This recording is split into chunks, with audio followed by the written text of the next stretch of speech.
بسم اللہ الرحمن الرحیم۔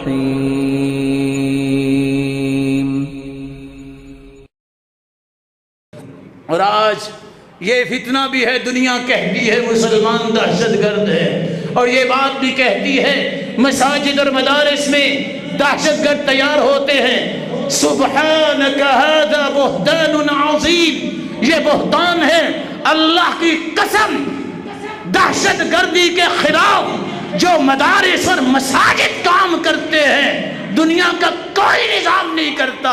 یہاں تو یہ پڑھایا جاتا ہے تم چڑیا پہ بھی رحم کرو گے تو اللہ تجھ پہ بھی رحم کرے گا۔ یہاں تو یہ پڑھایا جاتا ہے صحابہ نے ایک پرندے کے بچے پکڑ لیے، اللہ کے رسول کو غصہ آیا، فرمایا من فجع هذه بولدها، کس نے ماں کو تنگ کیا اس کے بچے پکڑ کے، ردوا الیہا ولدها، اس کے بچے چھوڑ دو، میری غیرت برداشت نہیں کرتی کسی پرندے سے بھی ظلم ہو۔ دہشت گرد مسلمان نہیں ہے۔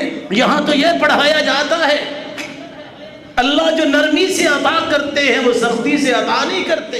یہاں تو یہ پڑھایا جاتا ہے کہ ایک اونٹ جو ہے اس نے اللہ کے رسول کو شکایت کی، یہ میرا مالک مجھ پہ سامان زیادہ رکھتا ہے، اللہ کے رسول نے اس کو بھی غصہ کیا، فرمایا جب تم سامان لے کے آتے ہو سواری کرتے ہو خود کام کاج پہ لگ جاتے ہو، اس اونٹ کو بھی چھوڑ دو یہ بھی کچھ کھا لیا کرے۔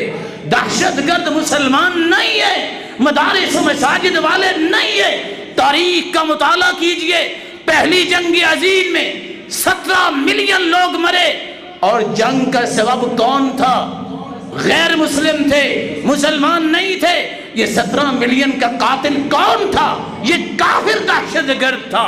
تاریخ کا مطالعہ کیجئے، دوسری جنگ عظیم ہوئی، 50 سے 55 ملین لوگ مارے گئے، سبب کون تھا؟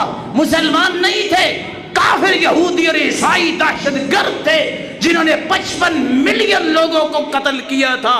ناگاساکی پہ ایٹم بم مارا گیا، 2 لاکھ لوگ مرے، مارا کس نے تھا؟ مسلمان نہیں تھے، یہی یہودی دہشت گرد تھے جو آج بھی فلسطین میں دہشت گردی کر رہے ہیں۔ مسلمان دہشت گرد نہیں ہوتا۔ کبھی تم نے سوچا ہو افغانستان کے اندر، عراق کے اندر اب تک 1 کروڑ 20 لاکھ لوگ موت کی گھاٹ اتر چکے ہیں؟ یہ مسلمانوں نے نہیں مارے، ان دہشت گردوں نے مارے جو یہودی دہشت گرد ہے، عیسائی دہشت گرد ہے۔ مسلمان دہشت گرد نہیں ہو سکتا۔ افغانستان میں دیکھیے، برما میں دیکھیے، فلسطین میں دیکھیے، کون دہشت گردی کر رہا ہے؟ مسلمان نہیں کر رہے، یہ دہشت گرد یہودی ہے، عیسائی ہے جو مسلمانوں کو تہہ تیگ کر رہے ہیں۔ کاش کسی نے سوچا ہو کہ دہشت گرد کون ہیں اور اپنا فکر ہی ٹھیک کر لیا ہو۔ اللہ ذوالجلال ہمیں صحیح حق پہچاننے کی توفیق عطا فرمائے۔